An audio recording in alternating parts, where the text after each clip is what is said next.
I have one question for you. Who is going to bring the fun? You're in the honky tonk with Todd, the Data Cowboy. All right, that is the question. Who is going to bring the fun? We're going to answer that question and many more on today's episode of the Bring the Fun podcast. The podcast introduced all the most fun people in the entire line dance industry. It's super exciting to talk to everybody out there. And tonight is our 007 podcast, our James Bond podcast. And I saved this one especially for my number one favorite fun person in the entire industry, John Robinson. So welcome to the podcast, John Robinson. Woohoo! And he is known throughout the line dance world as Mr. Showcase. So we will get into how he got that and why he's called that and all those fun things.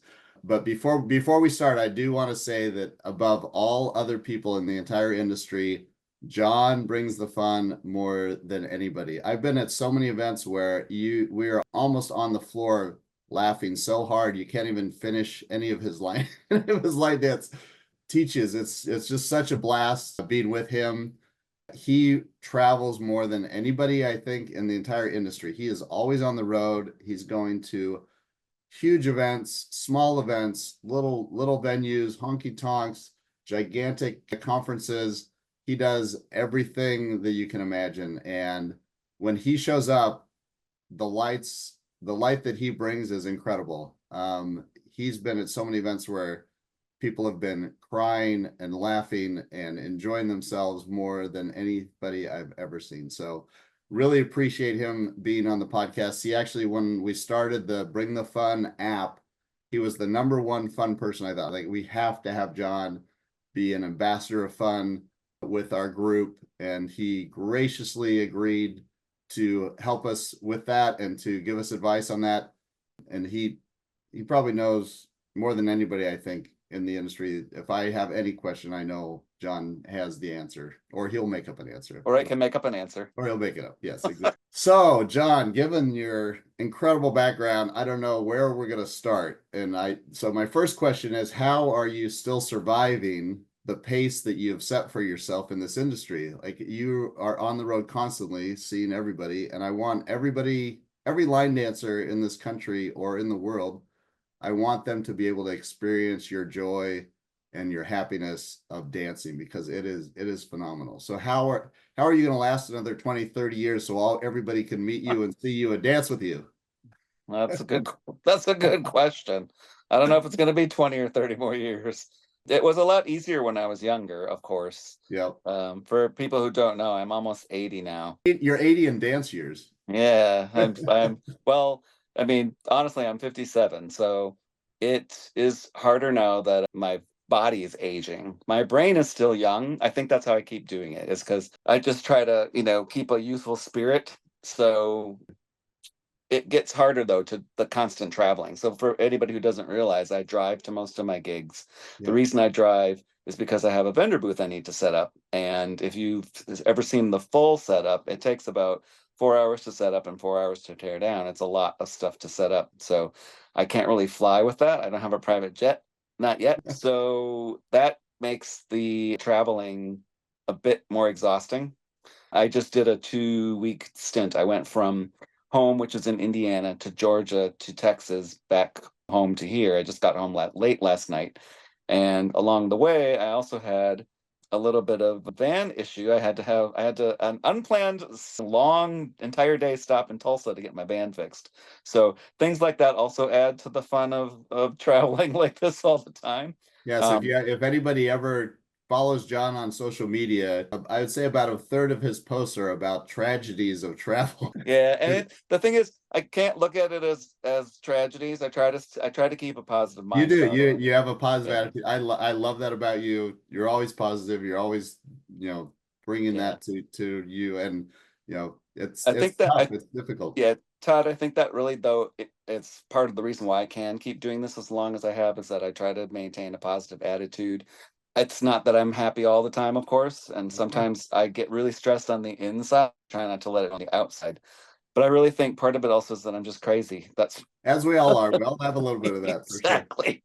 because I don't really know. I mean, people ask me too when I'm at events, they say, "How do you have so much energy all the time?" And I say, "It's the music." Honestly, it's the music. When you shut music off, I'm ready to fall asleep at any moment. So Yep. that has a lot to do with it also. Well, I think there's hundreds of songs that come on that you and I and tons of people, as soon as that thing comes on, everybody's running to the dance floor, no matter how tired we are. Yeah. Work the world. Exactly. Work the world. That is my favorite dance, and I got to dance Mm, that with John at Neld's. He taught it at Neld's. We danced it multiple times, and it was incredible. Great yeah. great videos out of that as well.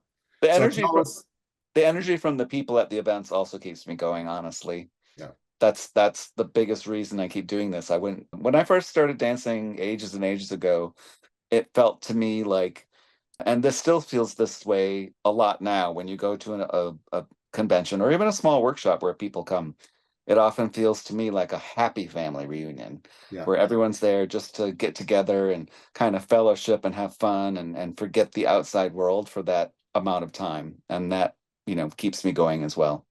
Yeah, I think the first fourth of an event is everybody hugging each other, and the last fourth of the event is everybody hugging each other, going to miss each other. It's Yeah, like a true family reunion of people all over the world, and you just see them at the event after event after event. It's just awesome. So very true.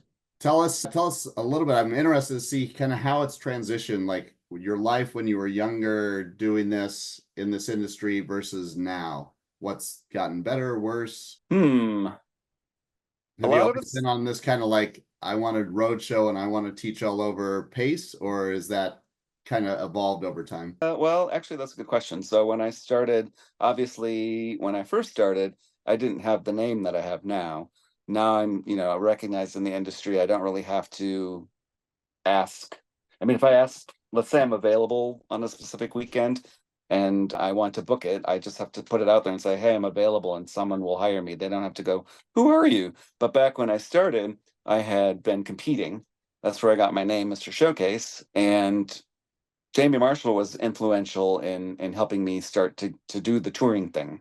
So she said, "You need to let people." This was if you can imagine, people. This was back in the days before computers were just coming around. The internet was just starting. That's how long ago it was. So she said, "You need an email address, and then you need to message people and say, 'Hey, I'm a world champion dancer. I'm available to teach at your event. If you'd like to hire me, blah blah blah. Get in touch.'" So it went from my career, it started off with me paying to be at events like most participants do, paying for my hotel, paying for all my travel, paying for my pass, all that stuff.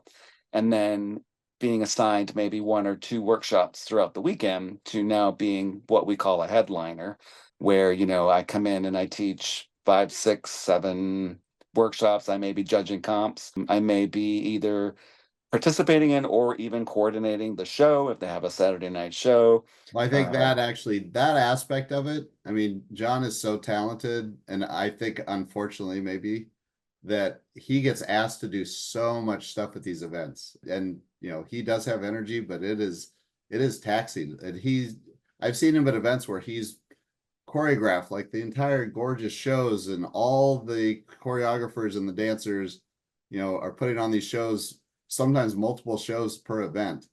And John's doing all of that on top of running his booth, on top of teaching all these classes. It's incredible how well he does it. And he's so talented at it. I mean, some of these shows, it's amazing how incredible they are. And they're just, almost come naturally to, or seem to come naturally. I think he makes it look that way. yeah, and it's a lot of work, but you're not ever really supposed to let people know that. Yes. Keep smiling. But Just keep smiling. yeah, but I mean, it's when I started, of course, I didn't have all that responsibility. I just show up and do my one or two workshops, and I didn't have a huge booth. Back in the beginning too, I did not start off selling a lot of things, but again, this was in the old time, if you want to call it that. So my booth in the beginning primarily consisted of CDs because we didn't have, you know, iPhones, we didn't have iTunes or Amazon Music, or nothing was digital yet. So at that time, everybody had to buy the music for the dances that were being taught. So I did my best to get them legally and sell them, buy them wholesale and resell them at my booth. And of course, I'd have T-shirts too. So that's how it kind of started. But that was also very minimal compared to now. Now my booth, if you see my booth, it's like I said, it takes quite a while to set it up. It's a lot more work. Quite extravagant, and he has Yeah. some, a lot of product, and it's really, people think it's great. Lots of bling, lots of cool Yeah. stuff. Very, very trendy t-shirts. He always has great logos on, great comments on all his t-shirts. Right now it says music plus dance equals fun. Yes, yes. Well, But as far as things being different, I would say one of the things that I've noticed, and everything goes in cycles, everything does, all of life, right? So back when I started, country was still really huge. I didn't really intentionally, and I wasn't the only one, of course, but I didn't really intentionally do this. But in 1990, I forget what it was, 97, 90, was that 97? I think Dangerous came out. I did a dance. I choreographed it to a Janet Jackson song, and I put arm movements in it, and that was like radical for that time, right? People are like, we don't do arm movements in line dancing, and we don't dance to Janet Jackson songs. So I've seen it transition to, a lot of popular music, what we call pop music that you would hear on the radio, but it's also transitioned into things that you may not hear necessarily on the radio, just whatever cool song or whatever music moves a choreographer, we now dance to. And I think there's room for all of it. Back then, people say, I'm going to go off on a tangent for a quick little second, but sometimes people say, oh, I wish it was like in the old days when we only danced to country music. And I go, but even in the old days, quote unquote, we danced to way more things than just country music. Thinking back to the 90s, I mean, we had the Macarena, which that's not country. yeah. We had huge dances to, let's say, like the song Wild Wild West, which is also not a country song, no matter what the lyrics say. It's not a country song. So we did dance to non-country music back then, but it was not as widespread as it is now. Also back then, I think we had a lot in the early 90s, we had a lot more, how do I want to say this? Like, I don't want to say simple, but not as complex. The dances weren't as complex. The choreography wasn't as complex. So we didn't have, let's say, phrase things like ABC dances with 16 tags and 42 restarts, right? So I've seen that change a little bit, but I would say the majority, we also didn't have videos, right? We didn't have YouTube. We had these things called VHS tapes. Yes. Yeah, but we didn't have instant access at our fingertips like we do now with like YouTube and TikTok and all the, any video source that you can use. That wasn't around back then. So that's changed a little bit. I would say I think today it's both I'm not going to say a curse, but it's both. It has positives and negatives. I'll say it's a blessing and a curse, but I don't want to say it's a curse. It has positive and negatives, right? The positive is that you can see any dance instantly, almost instantly, but it also means that anybody can post a video of a dance and they may not be doing it justice. So we have that sort of double-sided to that. So that's changed over the years. But convention-wise, it's still people getting together to learn the latest routines, and that's how it always has been. Excellent. So you started off dancing and then getting into choreography and going to events. What kind of inspired you to, like, what got you attracted to dancing as a person originally? And then what got you transitioning into, starting to do choreography? So the dancing began in 1993 by just accident, I guess. A friend wanted to go to, I'm originally from Wisconsin, and a friend of mine wanted to go to the bar in Green Bay, Wisconsin called the Grizzly Rose. Wednesday nights were ladies' nights, and she didn't want to go by herself. And it wasn't like, somebody would hit on you, but just to be safe, she didn't want to go by herself. So she asked my partner at the time, he declined because he said, I don't like country music. I'm not going to a country bar. And I said, well, I don't really like country music either, but it's a bar and I'm 26. I can go sit and drink while you do this weird line dancing thing. So I went with her, and that first night it looked pretty cool. I mean, I always liked to what I called jump around when I was a kid. I would make up my own choreography in my house. We weren't allowed to listen to popular music. I grew up in a very strict home, which is why I'm crazy. But we weren't allowed to listen to music like that. So I would secretly listen to the radio. I grew up in the 80s, so like Michael Jackson and Madonna and all those big hit makers back then. And they did a lot of really danceable music. So I would dance around my house. So I always had that bug of liking to dance to music. But when I went to this bar and watched the people doing it, I thought, well, this looks kind of cool. So I didn't dance the first night. She lasted 2 weeks, and then she decided not to go anymore because nobody was paying any attention to her, which I find extremely funny. That was the whole reason she took me with her. Oh, wow. But anyway, by that point, I'm like, hey, this looks fun. I think I'm going to try it. So I started going pretty regularly, probably 3 nights a week when I started. And then, interestingly enough, one of my coworkers back then was madly in love with Garth Brooks. Oh, yeah. So she said, "Oh, there's this new guy. You need to listen to his CD." And I said, "Diane, I don't really like country music," but I said, why the heck not? So this all happened around the same time period. And then she started coming with me to the club, and we took every lesson we could. We heard about these events that were happening. So we started to go to some of the events, UCWDC events. And then also the other big event we went to in the beginning it was called the Dance Team Showdown back then. It is now Fort Wayne Dance for All. That was one of the big, huge conventions we went to in the beginning. So a year after I started dancing, the local instructors needed somebody to fill in one of the nights. They were teaching 5 nights a week, but they also had full-time jobs. And they said, this is too much. We would like someone else to take one of the nights. So they approached another couple who was there every night of the week. And I'll call them the pretty couple. I was calling them the pretty couple. And I mean that nicely. They were super nice people, but they always dressed in matching outfits. He had the long, dark hair, mullet, of course, back in the 90s. And she was blonde and always wore like the midriff shirts to show off her flat stomach. And they were super awesomely nice people. So the instructors asked them first if they would like to teach, because of course, they looked the part. And then they said, no, no, no, no, we just come here for fun. We don't want to work. So then Diane and I were also there every night of the week. So they came to us second and they said, would you like to teach? And without hesitation, I said, sure. And Diane said, wait a minute. Don't we need to talk this over? I said, we can talk about it later. So kind of jumped into teaching. That was a year after I started. So I started dancing 93, started teaching 94, started competing in May of 95. People then said, you should compete. You're really good. So I started doing my own choreography as well and entered that in competitions. At that Dance Team Showdown I'm talking about, the first year that I entered, I took first and second place out of like 100 and some entries. It was crazy. Wow. That totally that was completely unexpected. I was not expecting that. So, and I sort of just went on from there, and then started winning competitions, and then got asked to perform in a show at one of the big UCWDC events back then, and that was a pretty big deal. And then people started realizing, hey, he can also teach. So that led me to finally in 1999. By this point, Scott Blevins had come on the scene. And of course, Joe Thompson was a massively huge role model for me back then. Yeah. But Scott Blevins had come on the scene, and Scott will tell you, I wrote him like this really long letter, saying how, I admired him. And because he brought in like musicality in his choreography. He hit a break in one of his dances, and the whole room was like, whoa, right? Because nobody ever did that. You just danced across the phrasing and ignored things that were, really obvious in the music. You just danced through it, like Watermelon Crawl.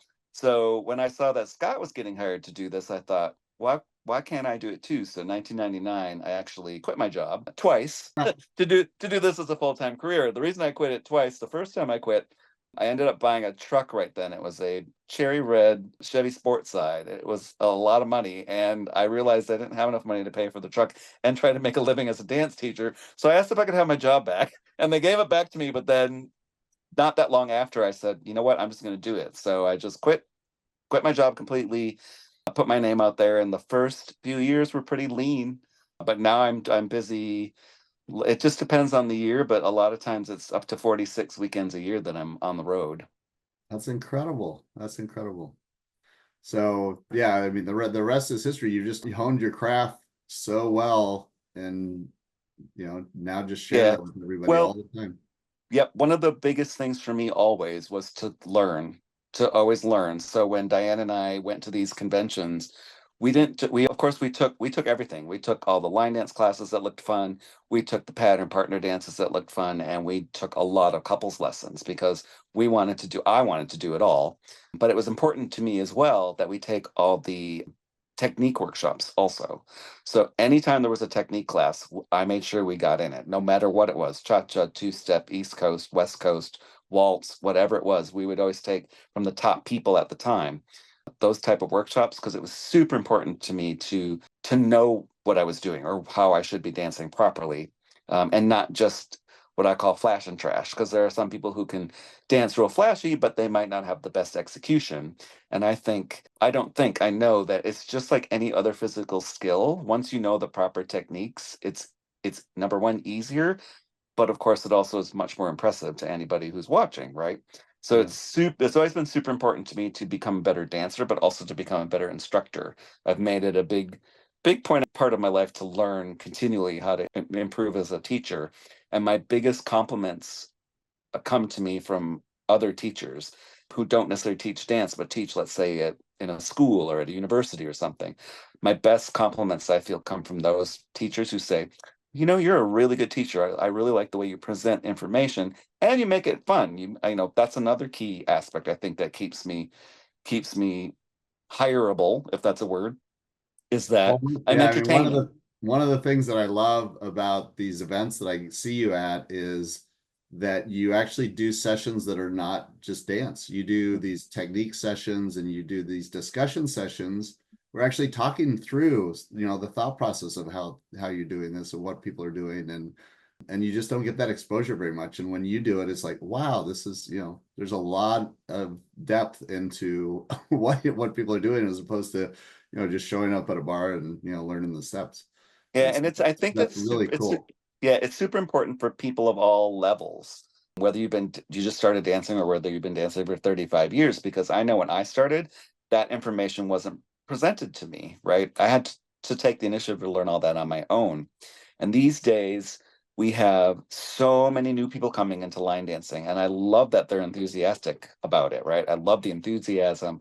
I love that, they're fired up to do this really fun thing and to share it with people. But sometimes the people that are getting the how should I say it nicely, getting the platforms, let's say whether it's on, the internet or in a bar, aren't necessarily the people with the training. And I can understand that because I came from that background, right? But I think it's super important to educate yourself to make sure that you're presenting the information in a way that empowers people and makes it easier. I don't want to see anybody get hurt or I'll give a quick example. So I was teaching a class in Colorado Springs once, and there was a gentleman in the class who every time he did a turn, even if it was just a quarter turn, he would like wind up his arms. It looked like he was going to take off spinning across the floor, and it was freaking out all the older ladies dancing next to him.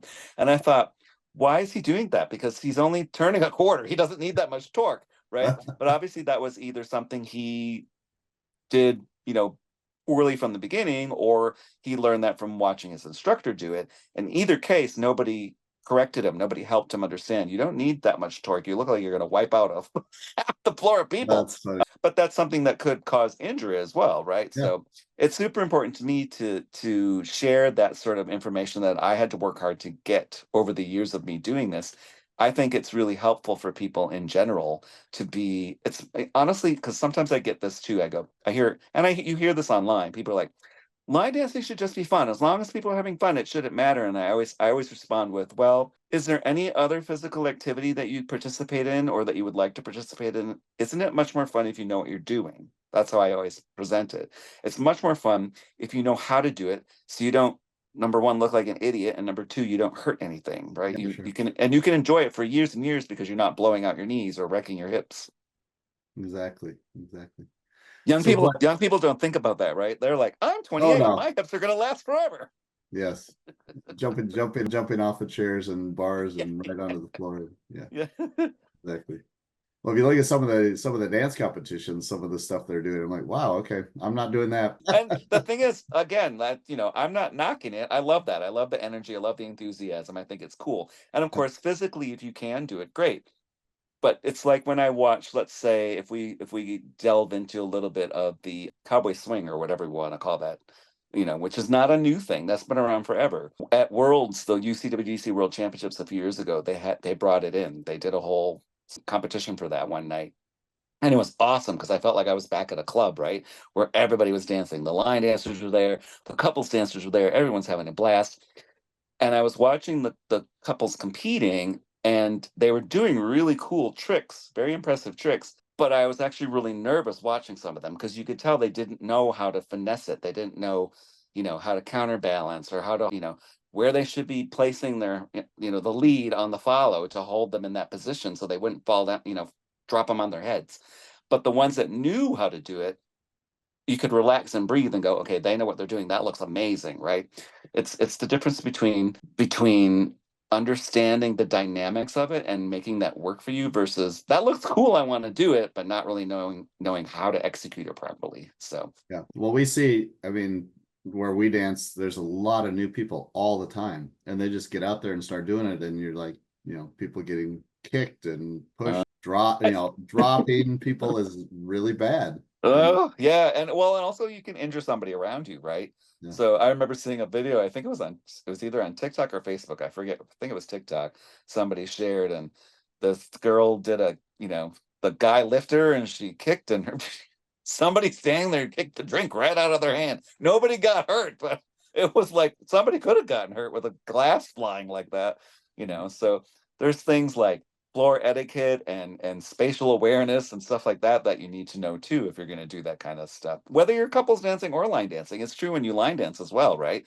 Yeah. So I see people line dance who are super enthusiastic, but they go spinning off with no awareness of the people around them, and that's something you have to learn. I can dance, it's not as much fun, but I can dance on a super crowded floor and not hit anybody or trip anybody just as well as I can dance on a floor where I have tons of room, right, and more space to express myself. But that's something you develop over time. You need to train yourself or get training on how to be aware of those things, and then how to move properly so that if somebody's coming at you, right, this has happened to me as a dancer, both as a line dancer and a couples dancer. Someone's coming at you and you're like, one of us is going to Yeah, have some collision. So how do we avoid that without hurting ourselves, right? So stuff like that.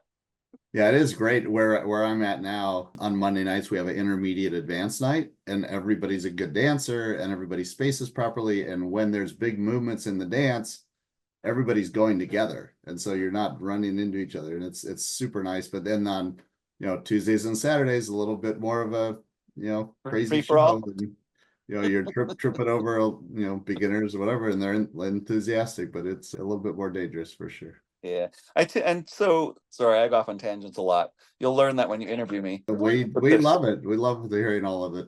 I think that's super important for new people too, though, because new people come in. And again, I love the enthusiasm, but I teach everywhere. So I teach at bars, I teach, VFW halls, I teach at seniors centers, I teach at huge 1-day workshops, 2-day workshops, 3-day workshops, multi-day conventions. I teach everywhere. So occasionally I do see new people come in, and this has happened to me. In fact, I'll give you a specific example. I was in a bar in Minnesota, and this was a long time ago. So this isn't a new phenomenon. This has been around since dance has existed, right? But I was doing swing time boogie. Okay, so if you know Scott Levin's dance, swing time boogie, it's a 96 count dance. It is really fast, and there's a restart on the second wall. And I'm out there, the song comes on, nobody in the club knows it. They're doing something else, not a line dance. I think they were doing, because it's a fast swing song, so I'm not sure what they were dancing. But anyway, I went out there to do swing time boogie because the center of the floor was open. There was plenty of room for me to do it. And this woman decided to follow me. She runs out after me and she's trying to learn it on the fly. 96 counts, I don't know how many beats per minute that song is. And I said, this is really fast. And I said, it's 96 counts and there's a restart coming. And she's like, oh, I'm really good. I can pick it up. Well, she couldn't pick it up. She tried valiantly, but I'm like, you're not going to get this at this tempo. It's not happening. I said, I'll be happy to walk through it, with you on the side after the song is done, but not in the middle of the floor in the middle of the song. But she tried, but she was not only getting in my way, because when I would turn, didn't know there was a turn there. She'd be right in my face, but also with the people dancing around us, right? Because she wasn't aware of the flow of the dance. So I think it's super important for new people to come in to have that sort of, I love the enthusiasm, but get a little bit of guidance first, like one of the things that always baffles me, Todd, and I see this sometimes when I teach at bars, there's a lesson. Everybody knows there's a lesson, but the new people come in and don't take the lesson. And then they come out to the floor when the song comes on and they try to do the dance. And I'm like, you just stood here during the whole opportunity to learn every step. Yeah. And you stood there and now you're coming out, you're running into people because you couldn't. I don't understand that mentality. Like, why didn't you just take the lesson? So maybe that's a little bit different now than back when I started to. Like people actually wanted, they would. Again, I'm not knocking the energy and enthusiasm. I love that. I think it's fantastic. That's the only way we keep this thing alive, right? But you also have to understand that it's going to help you to take a class. For sure, for sure. So what's your opinion on, so there's a lot of new certifications and different methodologies of teaching the teachers, and a lot of people just, they're in the bar and they're one of the better dancers, and then they get grabbed similar to what like, hey, you're good. Can you teach the class now? But now that's a little bit more, there's a lot more structure out there, but it's even a little bit random, right? Everybody has their different methodologies. So what you think that's probably helpful, but what's your view on what are they doing? How could they do it better? Is there a better system? That's a tricky thing because number one, who certifies the certifiers, kind Yeah. of, right? Who decides that they know what they're doing? So just as an example, coming up in my case, we had the NTA, National Teachers Association, I believe is what it's called. And they do work, and they still exist now. So they still Yeah, give they're still workshops, around. they still do testing and things like that. I think it's very useful for any instructor, whatever your capacity. I don't care if you're teaching 5 people in your house, or if you're teaching, 105 people at a bar every Wednesday night, or you're teaching at a senior center or a VFW hall or wherever. Get training wherever it comes from. You will pick up something everywhere you go. So any opportunity that comes along, and when I coach choreographers, I tell them this as well. Anybody, get whatever training you can. That, to me, that's honestly more important. It's more important. We're in an age now where I don't even know how many new dances come out every day. A lot. A And we're lot. in this age where everybody has to learn the latest thing right now, every day, every week. There's like, oh, I talked to a woman not too long ago, and she said at her intermediate class, they do, I think she said 6 dances every week. New dances Mm. every week. And she said, I can't remember any of them. I go, well, who could? How Yeah. can you remember 6 new dances every week, right? To me, it's more, honestly, it's more important to take whatever technique or styling or teaching, any training that comes along like that. You should take advantage of it. If you have the opportunity, do it, because you will learn something. I don't know exactly what sort of programs every certifying board offers, but I would definitely want to know, like, where did they get their training, right? What makes them an expert? So, and I'm not an expert. I've done this for a very long time, but I'm not an expert in everything. There are areas where I need more training myself, and I think that's true of everyone. You ask anybody who competes, they're always trying to get better and learn something new and add to their knowledge and their technique and their skill. So any opportunity that comes along, I would say jump on it, take it. If you, for example, I've been doing courses lately. Kelly Caballero and I did an online course on musicality. I've been doing them at workshops, at events, but they're only 1 hour sessions, and you really can't teach musicality in an hour. That's, Right. you barely, skim the tip of the iceberg on that. That's something we're not really trained in either. Some people have natural musicality, that's fantastic, but not everybody does. But it's a trainable skill, right? Learning to be a better instructor is also a trainable skill. There are many things that go into teaching other than just looking at a step sheet or a video. Some people don't know how to read step sheets, they just watch a video now and then teach a dance from that. There's a lot more to it than that. There's knowing how to present the information to different learning modalities, right? Everybody in a class, this is true of all humans. We all learn differently. A lot of people are visual learners. They like to watch the instructor and see what they're doing. I'm not a visual learner. I'm more of a kinesthetic learner. Like, I got to feel it in my body to that music. Put the song on, let me feel it, and it's going to make more sense to me. There's many different learning modalities. There are different ways of explaining things. You've got counts, you've got calls, you've got noises you can make, blah, blah, blah. There's all kinds of ways you can present the material. What if you get stuck? What if you're teaching something? Here's an interesting thing from my own career. The part of the dance that I think is the easiest is the part that everybody struggles with. Really? And the part that I think will be the hardest, they learn in like 4 seconds flat, right? So then you have to be able to adjust on the fly too and go, okay, well, I wasn't expecting that to take that long, or well, that went really quick. Or you say, wow, there's like 8 people over there that just aren't getting this. You can't keep explaining it the same way because that's not going to work, right? You have to find other ways to present it. So no matter, even if you just say, well, I just like to do this for fun, you will have more fun if you know what you're doing. So I tell people when I do my coaching sessions, we have this great thing called the internet at our fingertips. Google anything you want and you can find it. It might not be the perfect explanation of it, but you may learn something you didn't know before. So let's say, oh, you're about to learn a waltz and you've never really done a waltz, or you don't feel comfortable doing waltzes. I would suggest Google, look up, basic waltz technique. And there will be tons of videos out there, and you'll probably pick up something from it, no matter who's presenting it, right? So I think those sort of opportunities are really helpful, especially if you want to grow and get better. Yeah, that's what I always tell people, that because people will argue about this certification is better than this one or this. Yeah, I'm like, hey, they're out there doing something. They're out there learning. They're out there trying.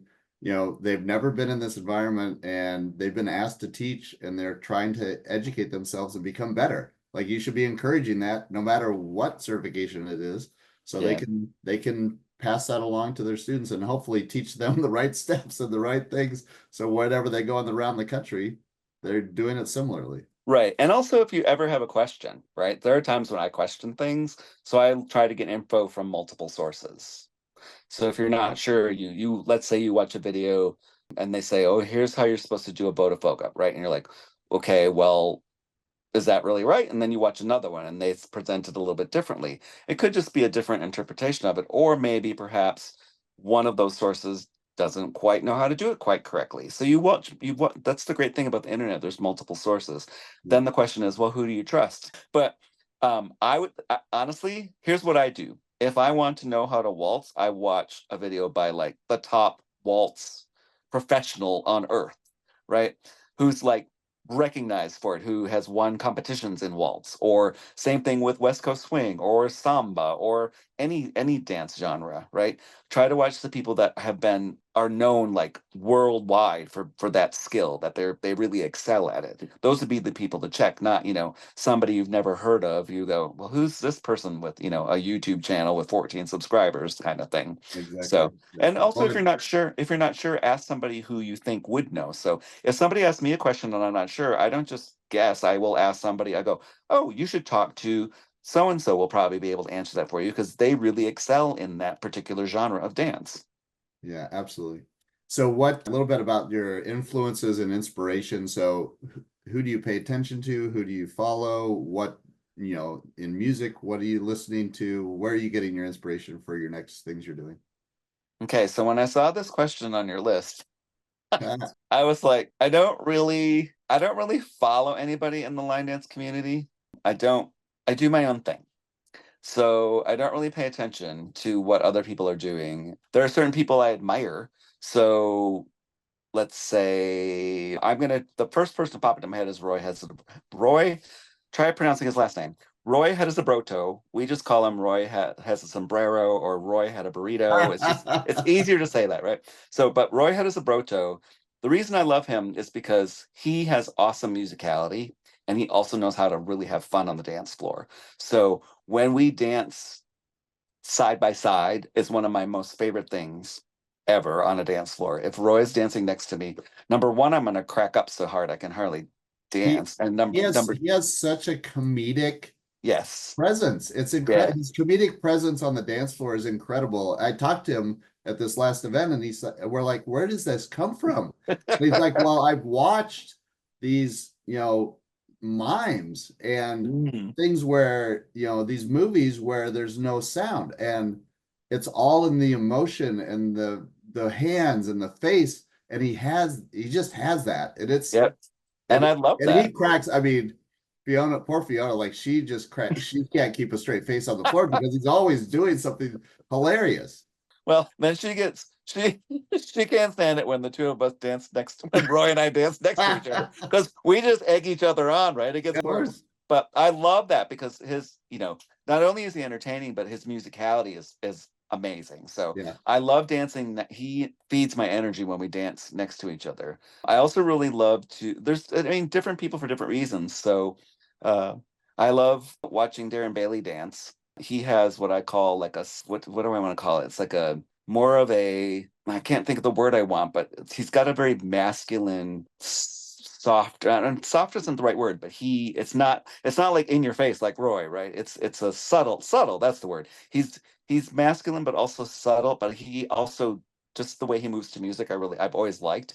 You have people like, Fred and Shane, who are amazingly great no matter what they're doing, but I don't really follow anyone per se. I can't really tell you. My inspiration, I guess, for me is mostly music, comes from music. So if the song inspires me, then I'm going to want to do something to it, whether I choreograph something to it or whether someone else has choreographed to it. I hope that makes sense. Yeah. So the dances that I don't run out to the floor just because it's so and so's dance, right? I don't find every dance choreographed by every person rewarding to me. Different dances speak to me for different reasons, and much of that has to do with the song. So, like, my favorite dances of all right now, Work the World is number one. Absolutely. I I agree. love Work Totally the World. agree. Yeah, I think that Mark and Chris and Rebecca did an amazing job of making that dance just really capture that song. And I just love it. It makes me so happy to do it. I feel rewarded on the inside. I also Completely agree. love Bittersweet Memory, Rhea Voss. That's a classic. Bittersweet Memory, just the combination of the steps and how I don't know, it leaves enough room for me to interpret it the way that I want as well. I like a dance where I can add me into it. Yep. Work the World, even though it's 128 counts, it's not over choreographed. There's plenty of opportunity for me to do what I want in it. Bittersweet Memories the same way. It's gorgeously choreographed. It suits the music just perfectly, but also lets me put my stamp on it. And of course, Syncopated Rhythm was my number one favorite until Work the World came along. Yes, we know it's been dethroned. But Still up there. Still up there. but that's a good example of how the two extremes, I guess, if you want to call that, come together for me. I like stuff that's really jumpy around and high energy and happy, but I also like stuff that's really pretty and emotional. And Syncopated Rhythm is the jumpy around happy thing. Bittersweet Memory would be the pretty emotional thing, and Work the World has both. Yep. Fantastic. Fantastic. So you've done so much in the industry. Like what's been kind of your biggest achievement or thing that you were most proud of that you've been recognized for in line dance? Oh, there's a couple. I guess first of all would be when I was inducted into the Line Dancer Magazine Hall of Fame. Totally didn't know it was coming. Um, I was, of course, that's held in England, Yep. so in Blackpool, and I was over there that year. They had invited me to come teach, and I didn't know I was being inducted in the Hall of Fame. I had no clue. So I'm standing way in the back of the hall, and of course, I tend to be I don't think I'm ADHD, but I can be easily distracted. So Yeah. I'm standing in the back of the hall. They're doing a big speech about something, and I'm talking to the person next to me, and all of a sudden they go, they nudge me and I start listening and I go, oh shit, they're talking about me. I had no speech ready. I was not prepared. I was like, I don't even know what I said. So that was pretty cool. And then I was also inducted into the UCWDC Hall of Fame, and I knew that was coming. They let you know in advance so you can invite people. But that was a big honor, definitely big honor for both of those. But probably the two biggest things for me, number one, way back when I was competing, probably, I don't know what year it was, but one of my showcase numbers. So when I competed, there were three categories you could compete in line dance. Classic, which is where they give you a line dance. Let's say like, syncopated rhythm. And then you would do that on the floor. You could add your own variations and stuff to it, but that everybody was doing that. Then there was the showcase division. Showcase is where they would give you a song, a specific track. So each competitor would get that track, and then you would do your own routine to it. That's where I excelled. That's what I loved. And then at that time, they also had a category called Renegade, which was you have no idea what they're going to give you, and you just get on the floor and do whatever. And I loved that too, right? They would play. It could be a cha cha, it could be a polka, it could be a medley, and you'd have to jump from doing a waltz into a West Coast swing. And I adored that. That was super fun. But Showcase was definitely that was my thing. I loved it. So I remember one year the song that I had was hence, Third Rock.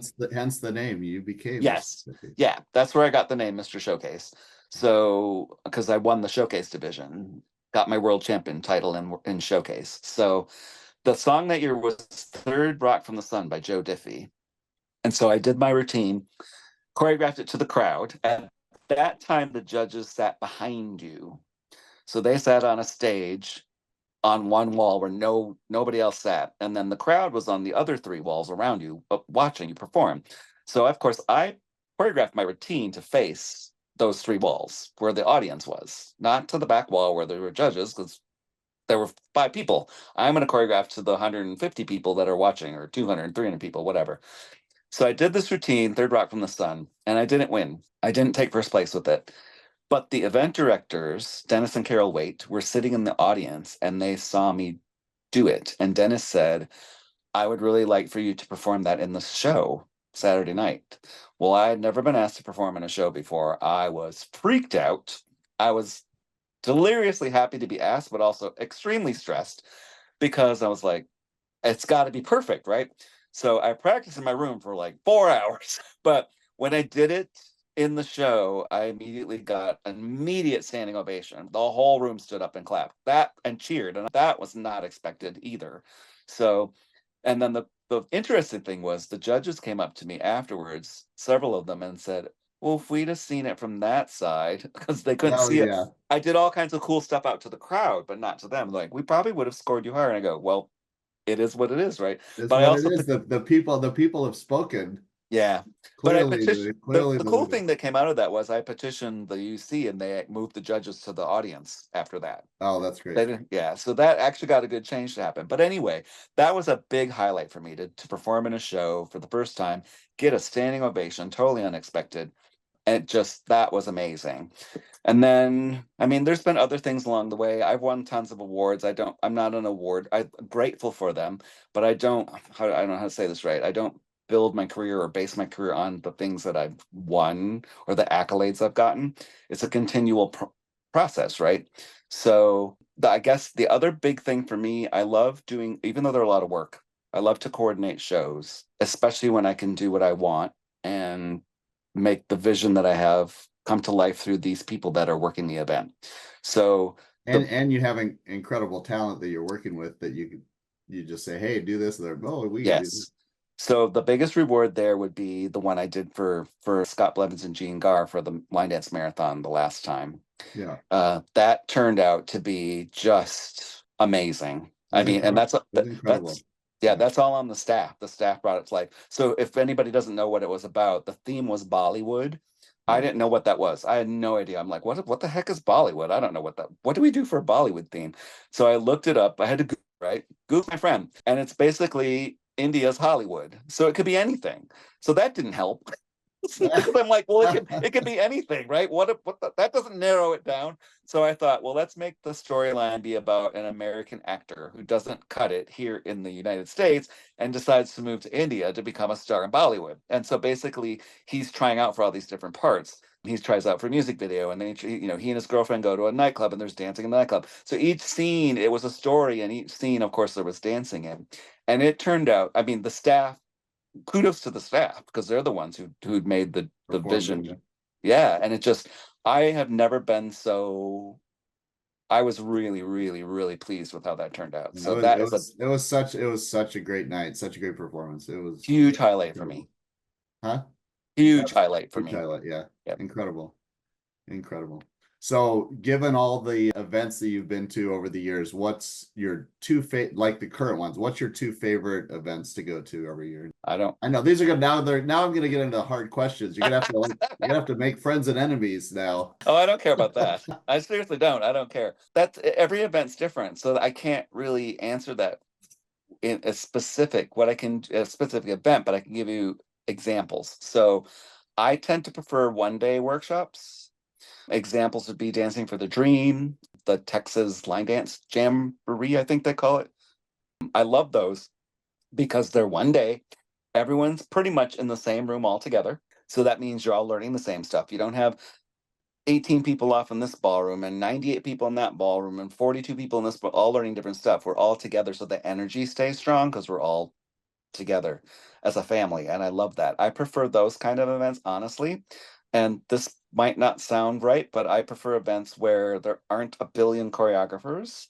I prefer if it's just 1 or 2, because again, it doesn't get so diluted, right? And I honestly, I enjoy more of a standalone workshop structure. Yeah.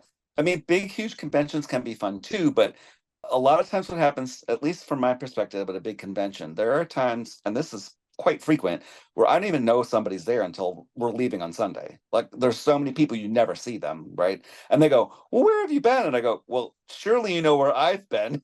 I've Yeah. been teaching and judging and at my vendor booth, but I haven't seen you at all until like 2 minutes before we're walking out the door." So sometimes those aren't as much fun for me. The other issue that happens with big conventions like that is you have typically a lot of instructors from overseas. So everyone's going to go to their classes because they want, and I would too, they want to learn from the people they don't get to see very often. So that then affects, I think, the attendance at some of the US instructors' classes, right? Because everyone's like, well, we'll see them again in Michigan, or we'll see them next month at, blah blah blah event here in the States. So they're going to go to the international instructors classes, which I totally get. So I would want to do that too. That doesn't bother me, but it dilutes, I think. Do you know what I'm trying to say? It kind of, then you have somebody who's up against, let's say, Fred and Roy and Shane and Guillaume, and they're like, I'm only going to have like 8 people in my workshop because everyone's going to go to their class. So I prefer the smaller 1 day events for that reason. It just, Makes sense. the energy stays stronger too, because the other aspect of those big events like that is at nighttime. Then I don't get to dance a whole lot. I sit because I did not get to take all those classes all day long. I didn't get to go to all those workshops, right? I have to run my vendor booth and judge and teach and do all this other stuff.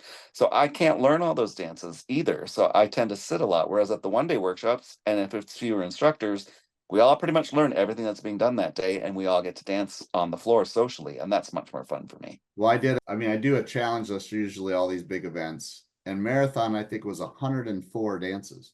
I mean, Uh, it's crazy. I mean, yeah. me there. And people, I mean, I usually go, I'm like, I'm gonna learn 2 or 3. I'm not like for the first event I ever went to, I'm like, wait, this I just got way overwhelmed. I Yes. didn't learn anything because Yeah. I'm trying to get every Well, class. yeah, you take a lot, you take everything, but you don't retain anything. Exactly. And so so backing up to, let's say, Windy City last year, I think it was, JP Maj taught, I don't even know what it was, but it was some really fun dance. The room was packed. People were dancing on the carpeting up against the chairs. It was that full. And then I took another workshop with somebody else that looked really fun to me. Again, the class was full, packed. Neither one of those dances were played at open dancing during the nighttime parties, and I never saw them ever again. So I also try to pick just 2 or 3 dances that speak to me, but it gets really frustrating if I never get to do them ever What comes again. up, yeah. Yeah, so sometimes the smaller workshops, they're better that way because, not as much stuff is being thrown in your face. You don't feel like you have to learn 104 new dances, right? There might be 16, and that's more manageable over the course of a weekend.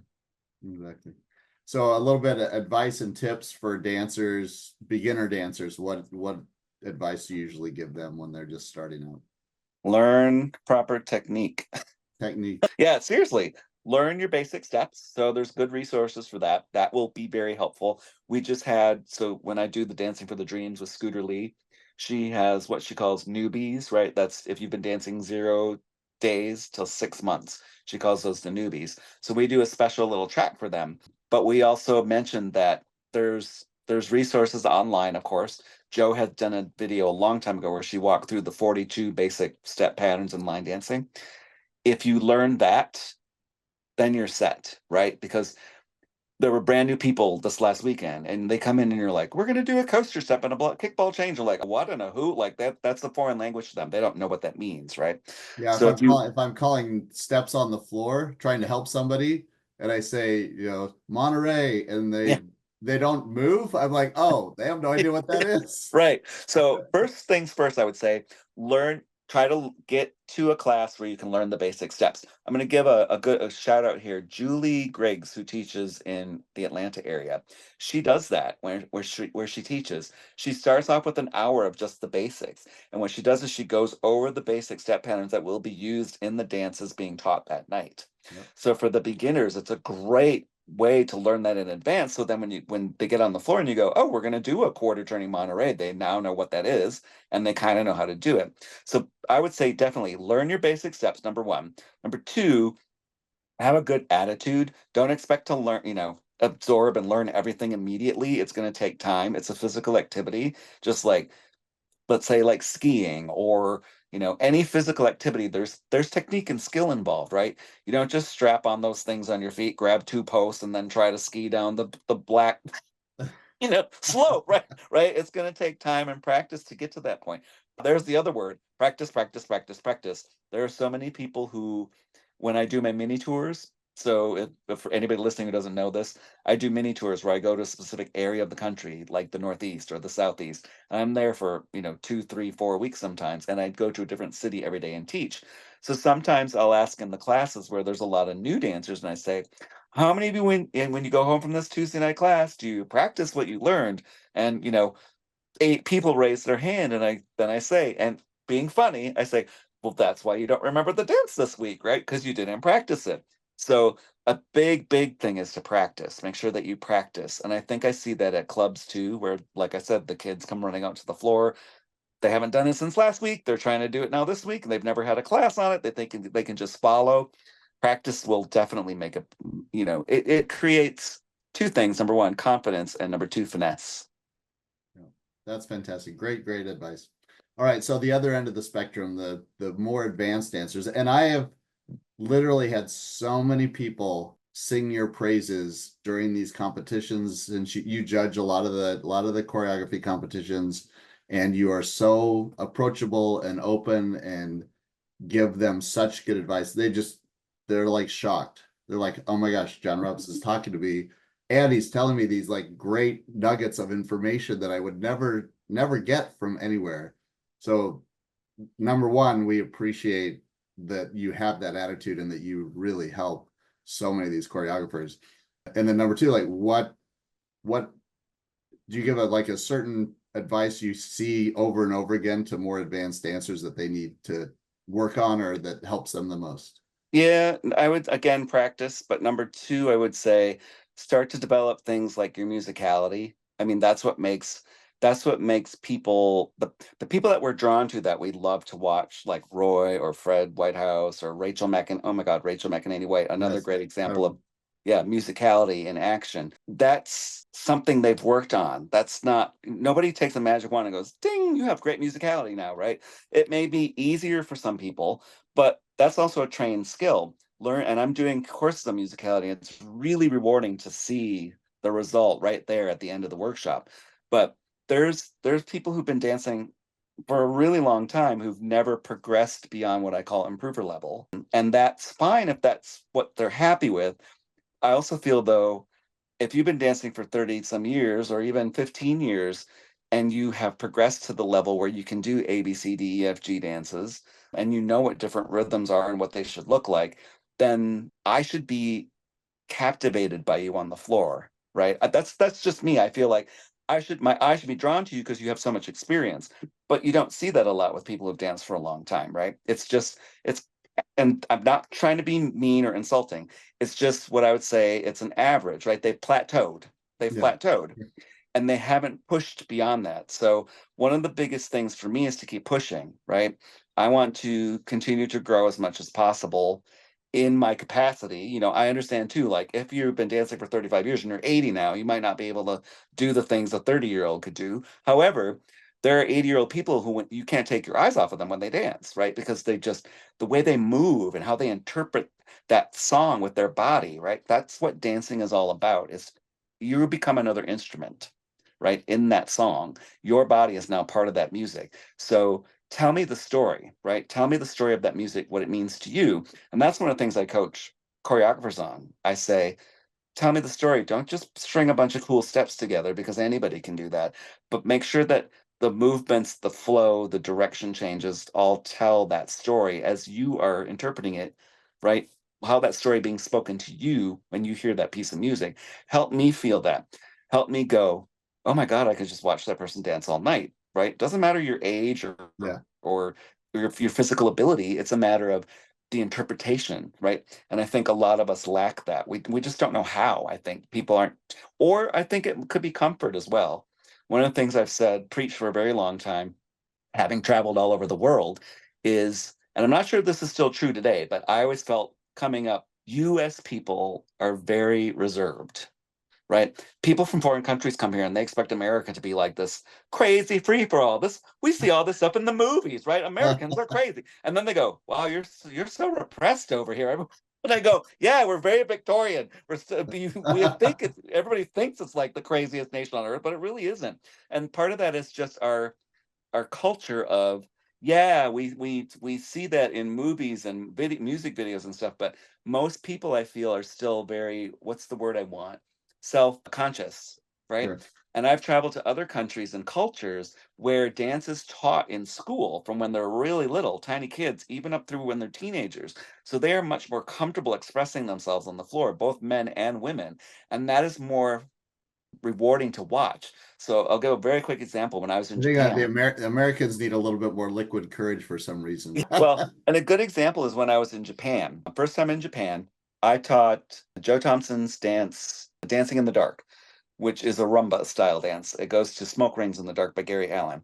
And I had not said anything about styling yet. On that tour, I had a translator because I can't speak Japanese, right? And the translator, we would do the dance first, and then I would teach them styling and technique tips as well. So I hadn't done that yet. I just taught the steps, and it's a two-wall dance. And when I turned around, the entire room, it was like 180 people at that workshop. All the people in the room were mimicking what I had been doing, just me dancing naturally. So my arms, the way I was shaping my head and my shoulders and my frame, the whole room was doing it. And I literally just stopped and all the hair stood up on my arms because I'm like, Wow. that is the prettiest. It was just amazing to watch, right? But that's a cultural difference as well, right? They were comfortable doing it. Whereas I feel like here in the States, and it may be changing, I'm not sure, but I was not taught to dance in school, right? And boys didn't dance a whole lot. I remember the first time I actually had a class on how to dance was when I was 19. It was the last year I could go to my church's youth camp because I was still technically a teenager and I really wanted to go. So it was the last chance I got. And we were doing single time swing. And I remember as a perfectionist, I kept stopping anytime I'd mess up. And the teacher, who was also happened to be I can't think what they call them, the dude that's in charge of your cabin at camp. I don't know what his name was, but anyway, he said, just keep going. Just don't stop. He said, you got the rhythm, you understand the steps, but because I'm a perfectionist, if I got off time, I just would stop and stand there and wait, right? He's like, just jump back in, right? So I think we are hindered a bit here in the States compared to other places where they don't mind as much. I mean, if you look, okay, here's a good example. Look at the lack of competitive dancers here in the States, line dance wise, compared to overseas, right? There's a lot more overseas. World Dance Masters is, huge over in other countries, but not so big over here. Not yet, anyway. Yeah. And I do wonder if that's a cultural thing. Whereas here in America, we're like, I don't want to look stupid, and I don't want to express. Honestly, Todd, I hear this almost every time I do a technique or styling class. Someone comes up to me and says, "At home, I get scolded for using my arms." Oh, really? Yep. Either the other dancers say, quit showing off, or the teacher says, stop waving your arms around so much. And thank you for giving me permission to do so. I always put a caveat on that and say, well, you don't get in anyone's space, of course. Don't hit Yeah, of people and course. don't, right? But it's okay to express yourself. And I remember this is true. When I started line dancing, I used my arms from the beginning, and I was specifically told line dancing is only done from the waist down. Stop Really? moving your arms around. That's a true story. So I do wonder if we still carry some of that as dancers here in the States, that sort of inhibition, where we're worried about what we're going to look like. And I'm always like, just let it go. It's a dance floor. We're all supposed to be having a good time. It's supposed to be Yeah, I having mean, fun. even in some of the line dance competitions, people just don't. They sign up and then they don't do it. They're like, no, I'm not gonna do it. I'm not gonna. I'm like, just get out there, just do it. Yeah. It's fun. I mean, that you get more. There's no better place for more energy in your life than being out there on Yeah, a. I do honestly wonder if it's sort of a cultural thing too, because now, especially now with social media, we're inundated with images of people who seemingly are amazing at things that maybe we're not amazing at, but maybe we could be amazing at if we tried, right? It all requires effort and dedication, and of course, learning from the right sources, right? It's not, again, there's no magic wand. I got to where I am today with a lot of hard work, years and years of training, learning, taking classes from the best in the business that I could, possibly get to at the time. And even now, continually, I use the internet for research all the time, even stuff that I already know. So if I'm about to, let's say I'm going to go teach a basic waltz class, I will Google basic waltz patterns, basic waltz technique, just to make sure that, I know what I'm talking about, right? And I already do, but it helps sort of reinforce that information. So Yeah. I think we all have that opportunity. And my goal now is to inspire people to do that, just to grow in the fun that they're having and understand how much more fun they can have if they do push forward. That's why we named it Bring the Fun. That's all you got to do. Get out there, bring the fun, have fun. Don't get anybody's way, don't hurt anybody, but have a great time. And it's fun. Once they're out there, they're like, oh my gosh, this is the best thing ever. Right. And everybody has fun differently. I don't expect everyone to be like, what? Wildly crazy. Yeah. Right. Some people have fun and they're a lot quieter about it, but it can still show in their body language, right? I can still see a quiet dancer. I'm thinking of a specific person right now where they weren't outwardly, they're not like Roy Hedesbroto, like, right? But they still just the way they expressed themselves on the floor was fascinating to watch. It was just quiet. It was You can tell they quieter. just enjoy. Yeah. Oh yeah, It's the definitely. best time of their entire week for sure. Awesome. Okay, so now some of the rapid fire questions. Here we go. Cowboy boots or fuegos? Well, I don't wear cowboy boots because they throw me off balance. So Okay. I'm so used to dancing in sneakers, and I usually have been dancing in a brand called Supra, Supra, but they went Oh, out of business during the pandemic. So now I'm pretty much in my fuegos. And I just got another pair today. They just came in the mail. fantastic. Fantastic.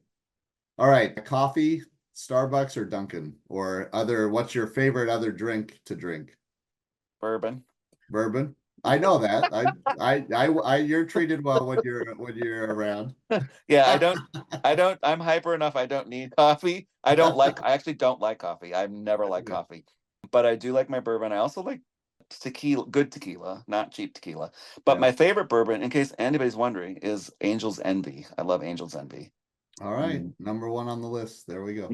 Okay, so Oh, this is sorry, really quick. I also like peanut butter whiskey.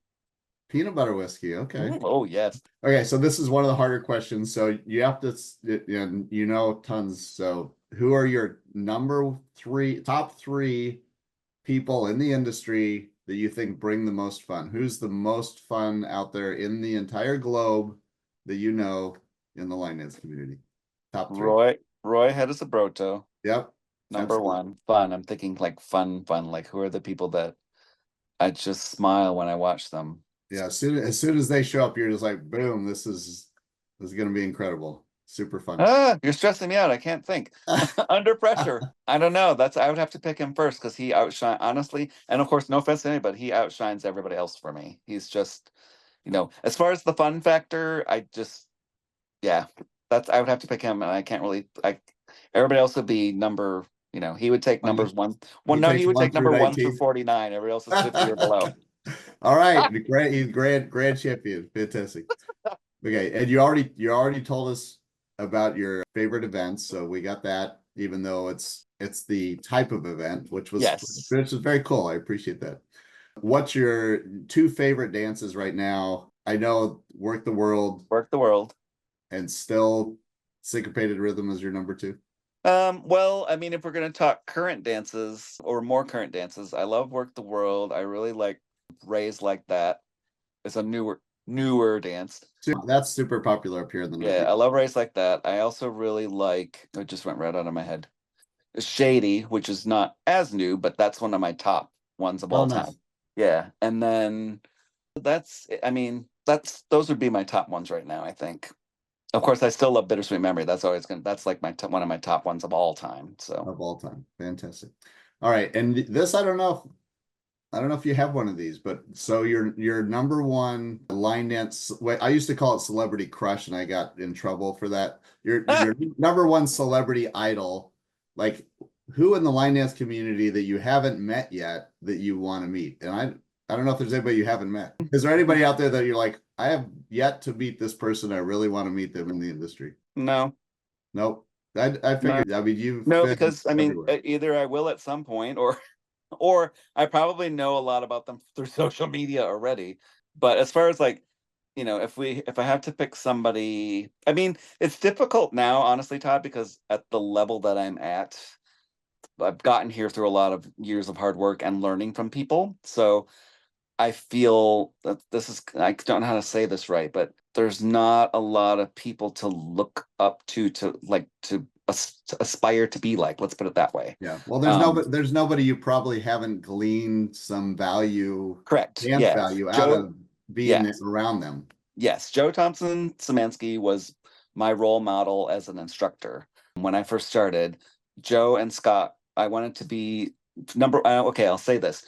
Joe specifically, I remember on tour with her, we had to do a dance. I don't want to say what it was because I don't want to slander anything, but neither the other person on tour with us nor myself, we didn't like it at all.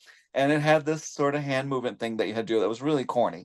And I remember saying to Joe one time, I said, you know, you could you could tell people to sit on the floor, put their little hands in front of them, like pause and go, "Roof, roof," and they would do it. And I said, I mean that in a nice way. I said, because she just has this easy charisma where people just love her. And I said, I will always feel like a hillbilly next to Joe because she just has this ease and this grace and this, I don't know what to call it, but so I always wanted to be able to be an instructor like Joe, and I think I've pretty much worked really hard to be at that level. In fact, Joe said to me one time, she said, you should consider yourself to be on this, because this was years ago when I didn't think of myself in that league. And she said, you should consider yourself to be in the same league as, Scott Blevins and me and all the other top names. And I absolutely agree. I mean, I think the three of you are the top echelon. Absolutely. I mean, it's incredible. And when you guys are all together, like at Marathon and stuff, there's nothing like it. It's incredible. Yeah. There's a lot of younger, newer people coming up in the industry who I would like to see grow to that level. And I don't know, I'm not sure what the future holds for people as far as, and I want to be very clear. I don't think I'm hot, right? I've worked very hard to get where I'm at, and I'm still working hard to be the best that I can be. So I'm very, what's the word, down to earth about my abilities and what I do and how I present myself. I'm hoping that there will be people who come along in our industry who can become that same thing, where they're an all-around entertainer. Because I believe I'm an all-around entertainer.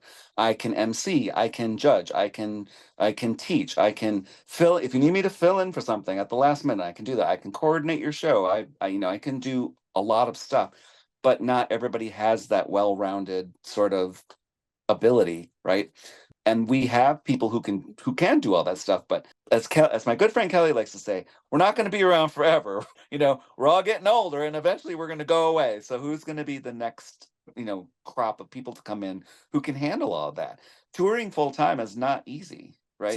So on that aspect, like I would say Christopher Gonzalez incredible. Brandon Simeon. Have you met him? You've met him, Yep. right? Yeah, I just learned his dance Wicked Rhythm, and I've been teaching it. Yeah, so those two guys, and it was funny because they're like, okay, we're gonna challenge ourselves and we're gonna learn like 600 dances. And I'm like, wow, incredible. And Yeah. So and they're great. And I've had people literally comment on my videos, like, who is that young kid? I mean, that's insane how good he is. And so it's very inspiring, those two. But who do you think are there other people out there that you're kind of keeping your eye on as the up and coming? Yeah, I really like Chris Jocks. Chris Jocks a lot. Yeah. I like him. When people ask me who they should hire, I immediately say him now, because he made it very evident to me over the course of the last couple I remember how many years he was competing in the USLDCC, that he was very dedicated to getting better. He's a great teacher. He knows how to teach well so that the whole room gets it. He also knows when to use humor and not use humor. He is a good dancer. He mingles with people. He can hold his own in a show. And you know what I mean?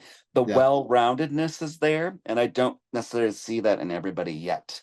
Yeah. So it's a lot of work if you want to be, I think it's more work than what people think. They think, oh, you just choreograph a dance and then people are going to hire you to come teach at their workshop. And I'm like, that could happen. But also, once you're there and they say, hey, somebody can't show up at 11 o'clock, can you fill in for their class? And if you can't do it, if you're not prepared, they're going to remember that. Well, we need you to be in the show and we only have 20 minutes to practice a 6-hour show.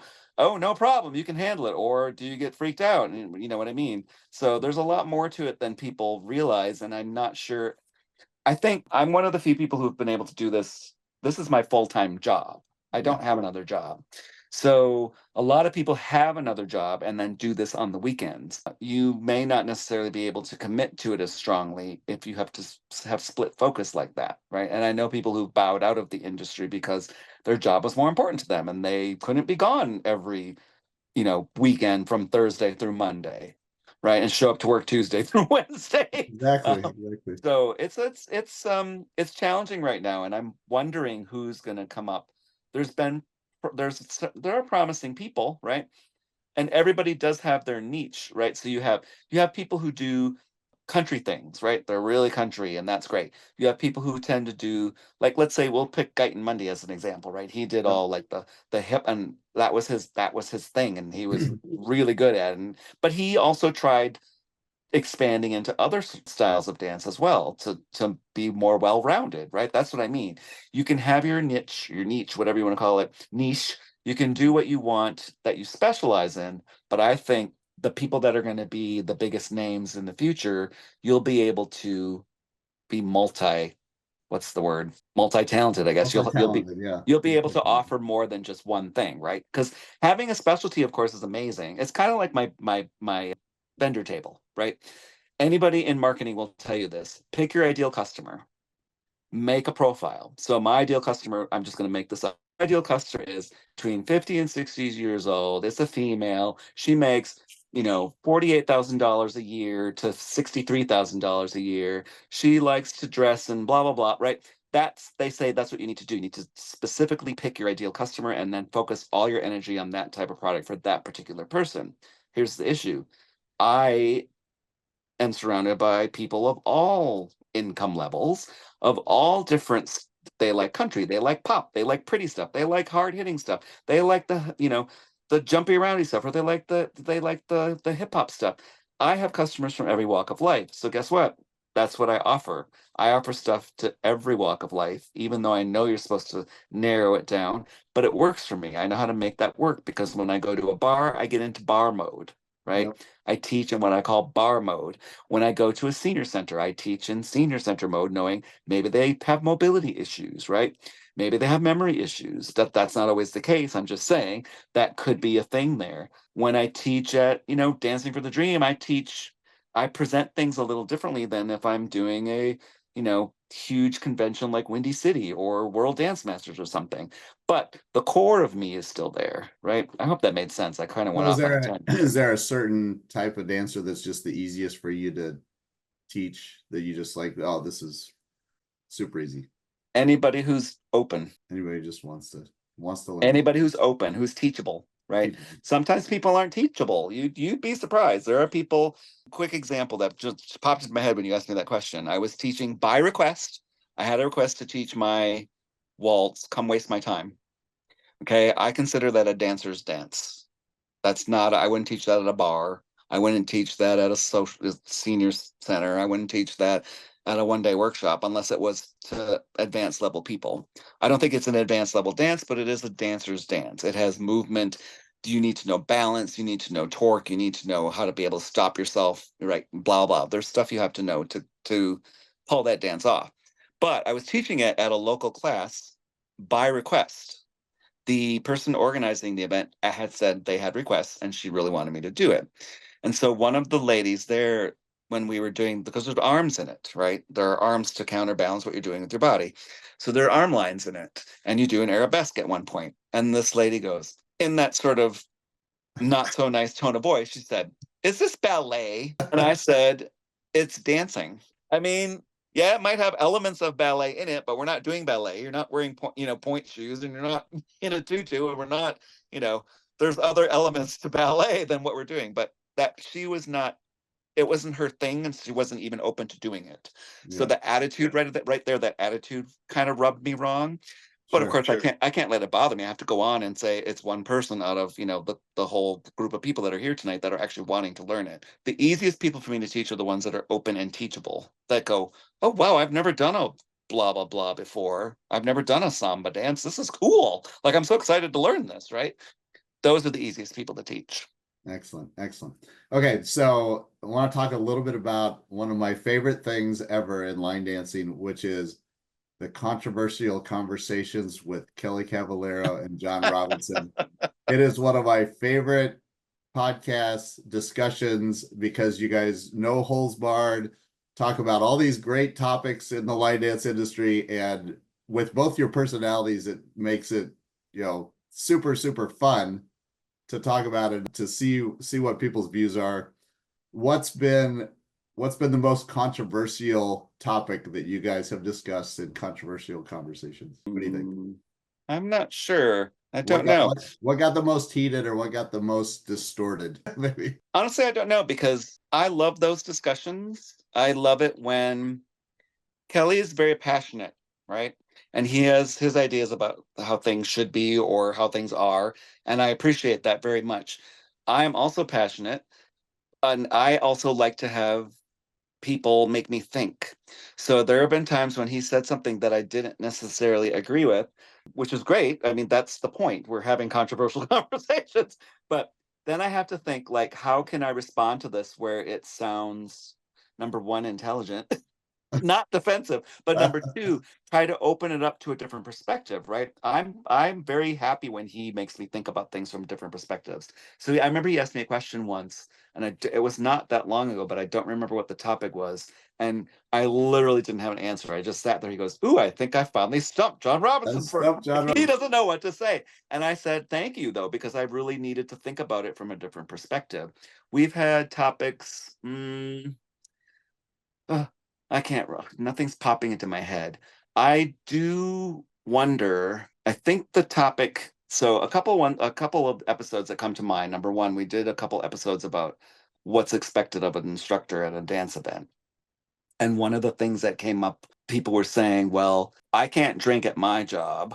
Why can a why can a dance instructor?" I go, and I said, "Well, here's the thing. We're not drinking during work hours. We're not drinking when we're teaching you the class. And not everybody drinks, of course. And I don't either condone it or say it, it's bad or good. If you want to drink responsibly. But sometimes we all get out of hand.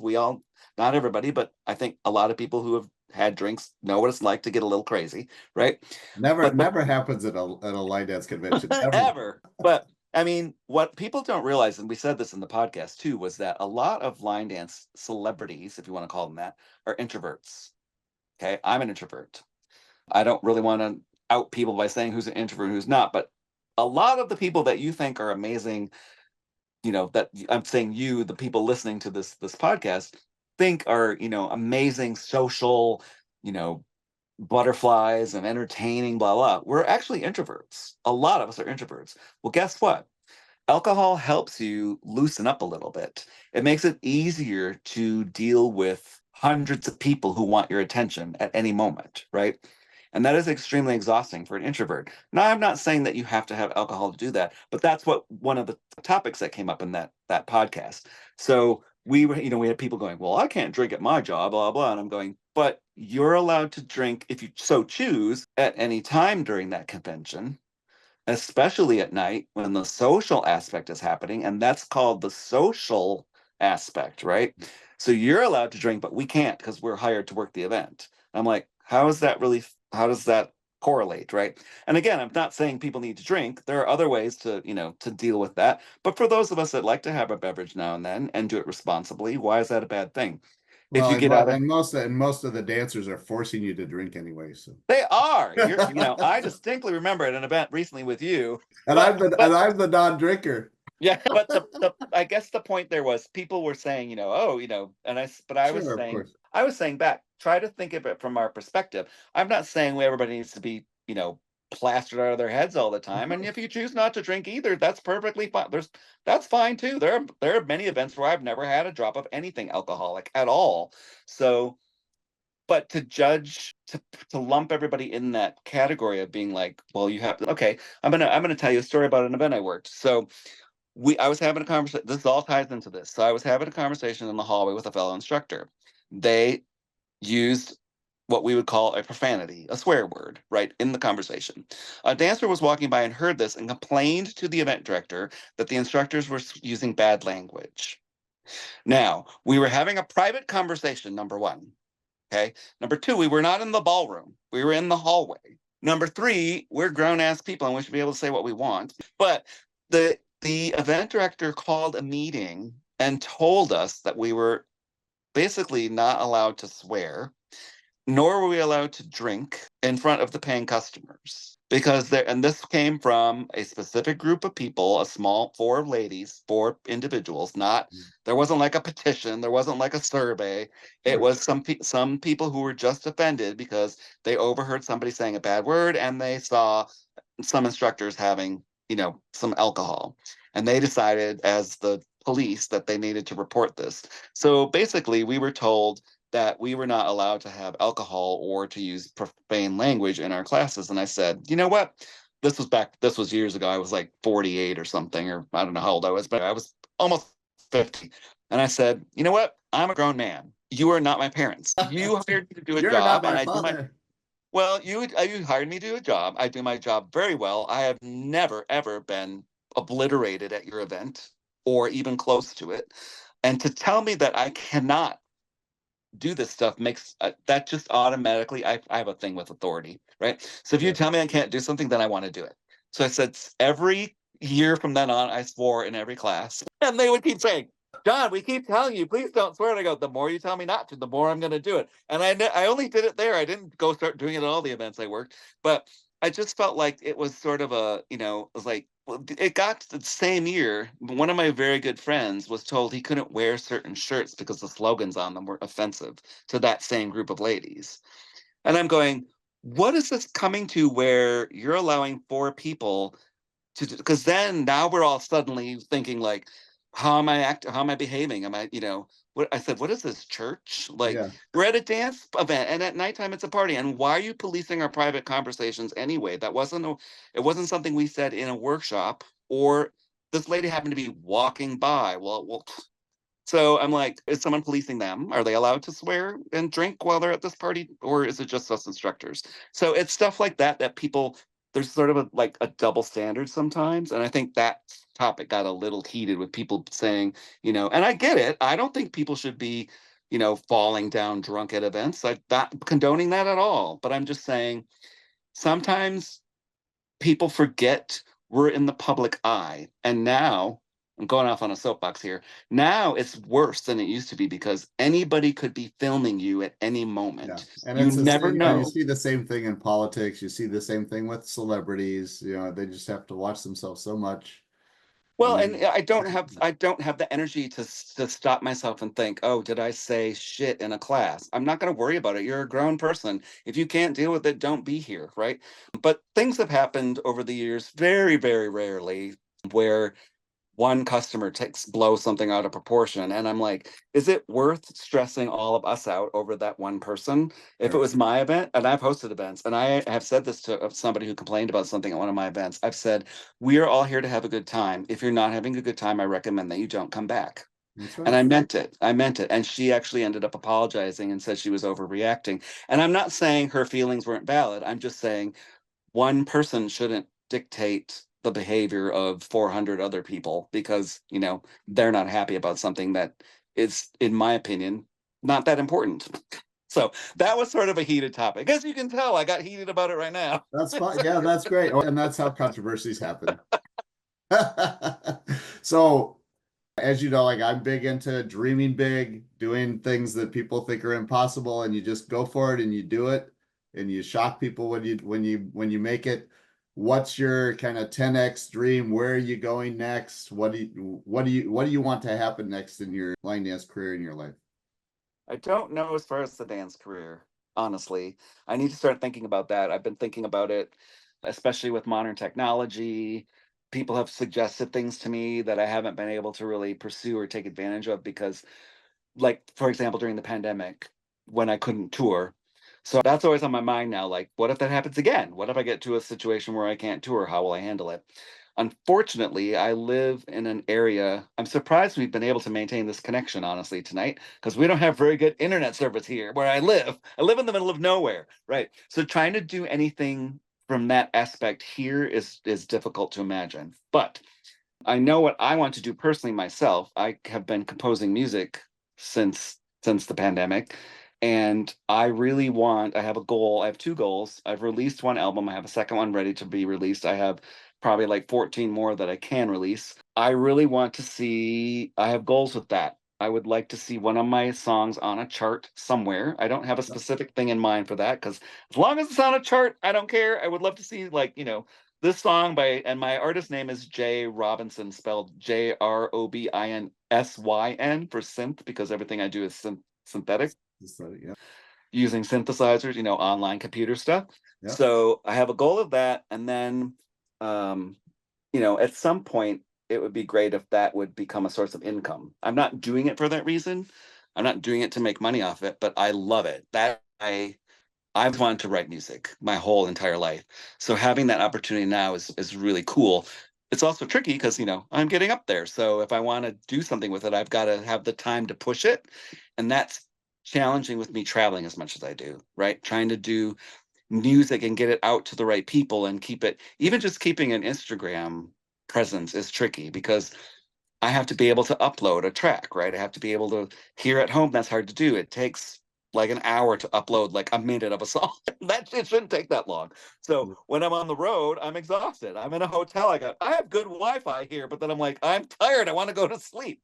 So that's my big goal for my own life personally, is to do that, to get my music out there and to sort of get it somewhere. Like, it'd be cool if I had a song in a commercial or in a movie or something. Yeah, That's that's like, fantastic. that's one of the things I would, it's in my mind, and I don't know how to get there yet, but I mean, I know ways to make it happen. I just have not been able to make a plan yet to really push towards that. Well, you've definitely already started down the path, which is the Yeah. first step. You just going for it, which is awesome. Yeah.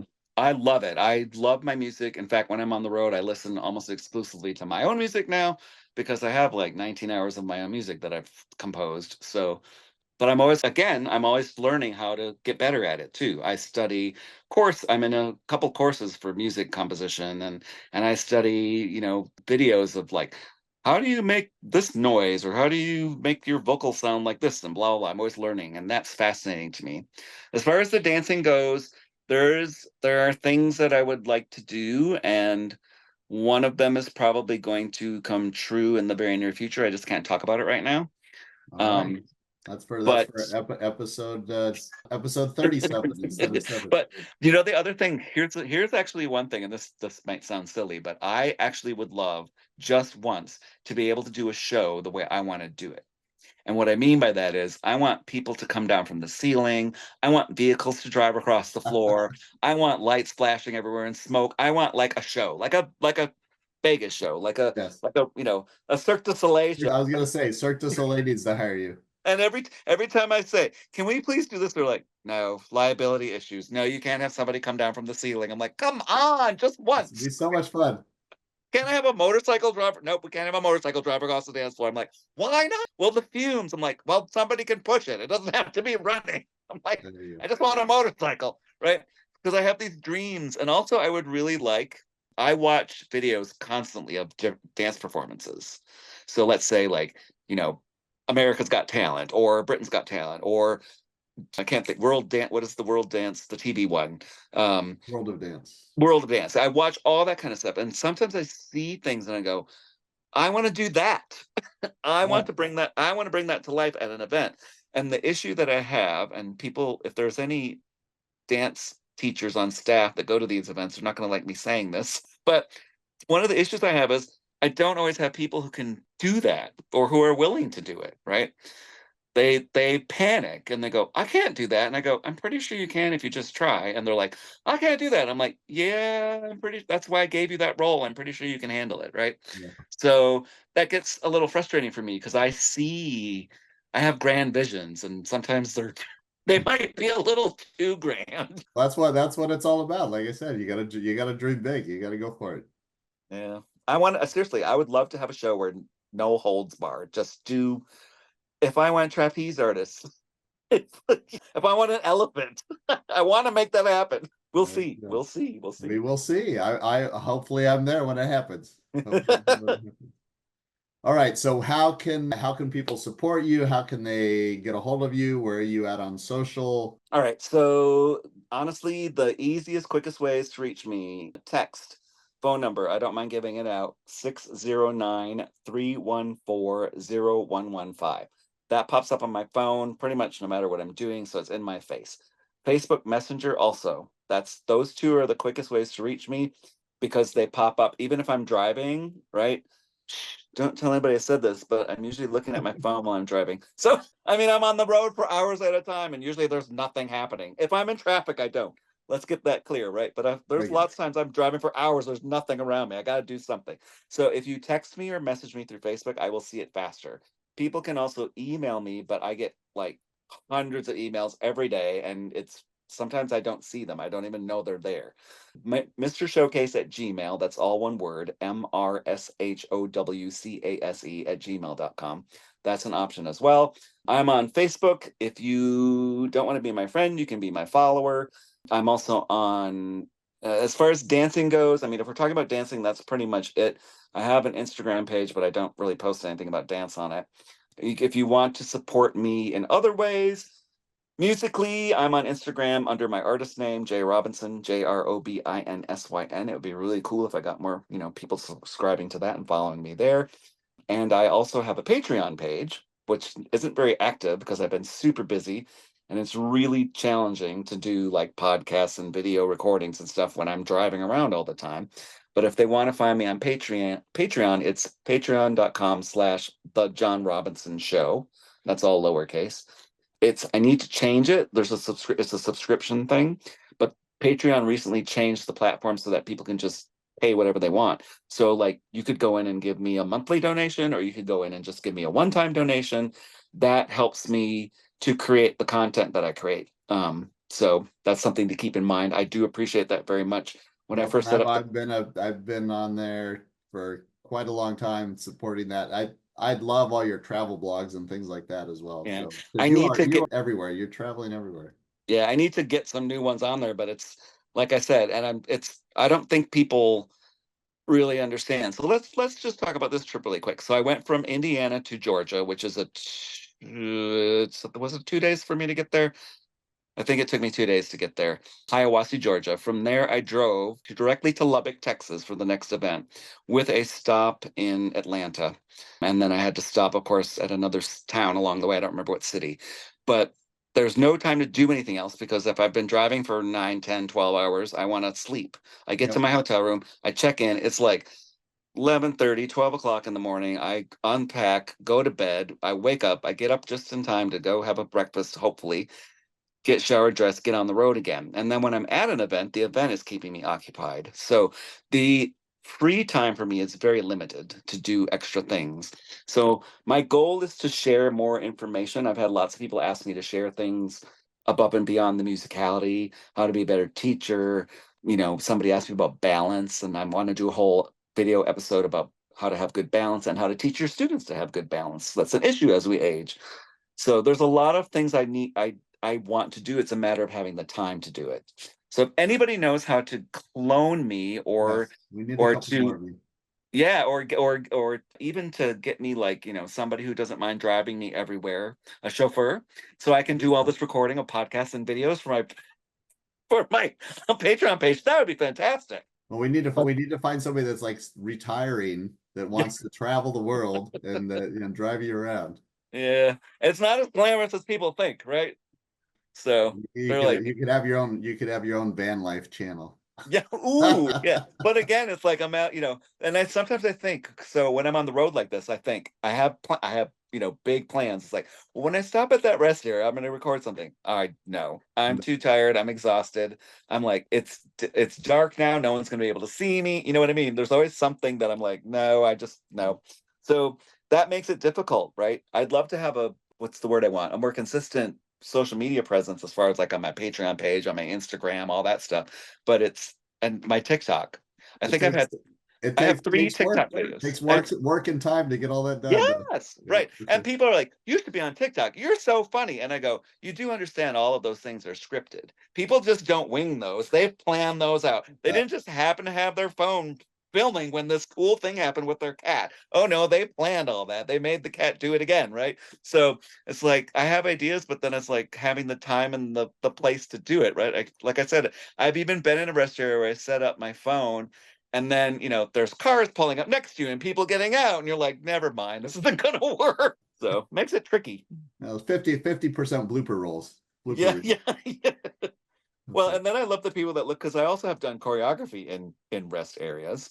So Well, I've done like practice dances in airports. They're like, what the hell is this guy doing? I don't mind. I actually don't. I don't really care. But it's so funny how people look at you, because then they're like, and it's also funny because sometimes people look at you like, should I know who that is? Is that somebody important? Yeah. The one airport they came up like, is that a line dance? I'm like, yeah, it's headphones. They're like, what? Yeah. Well, Yes. John, So thank you. other than Thank that, I don't know what huge big things are coming up, but I would like to do more. I love doing online stuff. I used to work in advertising. So creating little memes and posts and, podcast kind of stuff, that's all right up my alley. Awesome. Awesome. Well, thank you so much. It has been a super awesome show. Probably the longest show ever. We could probably do it for 20 hours. I mean, you have so much knowledge about everything and it's so much fun.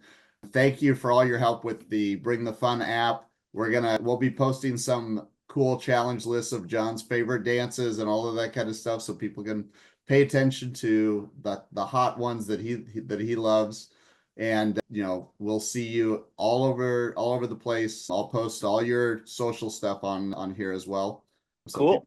So people can follow you. We'll get you some more followers on your music channel as well. Everybody, make sure you're downloading the app, Bring the Fun. It's on Android, on the web, and on Apple.